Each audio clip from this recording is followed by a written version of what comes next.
I'm going to go ahead and launch a quick poll and give you a second to answer. So the question is, how many of you experienced fraud in your office? It's possible some of you don't know that fraud is actually happening as well. But I can tell you that I've heard some real horror stories. There could be fraud happening for a month or two before it's caught. And due to the nature of property management, as you all know, it's unique in the world in that you guys have so many bank accounts that you manage. So if you start experiencing fraud across these accounts, it could set off a whole slew of repercussions. So I'm going to pull the poll down. Let's take a look at the results if we can. So we've got 10 responses, and it looks like roughly half of you have experienced fraud. Hey, if it's not already obvious, direct financial losses are a big deal. Sometimes you'll be on the hook for it. Sometimes your bank could take care of it. But in either case, your funds are going to be tied up for some time. There's a huge operational disruption because if you experience fraud, your bank is probably going to make you shut down all of your accounts and reopen new accounts. And obviously, there's a huge loss of productivity there. And it could also have an impact on your owners and your tenants. There could be automated deposits coming into accounts. There could be payments coming out of your accounts automatically. Those accounts could be hooked up to a variety of different third parties. They all have to get reset up. So we're talking possible bounce deposits, resident confusion, a whole cascade of phone calls into your office.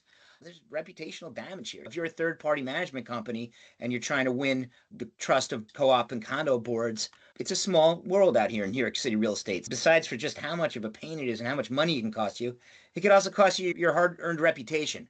Let's talk about how you can really put a wrapper and lock down your bank accounts. And we're adding new positive pay lockdowns on a weekly basis because unfortunately, just the world we live in is fraud becomes more and more common every day.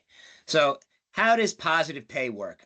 Every bank that I've ever come across offers positive pay as a potential service to their customers. And sometimes, if you have experienced fraud, they may even force you to adopt positive pay because they're taking on some financial risk too if they're guaranteeing the funds and guaranteeing that they're going to cover you in the event of fraud.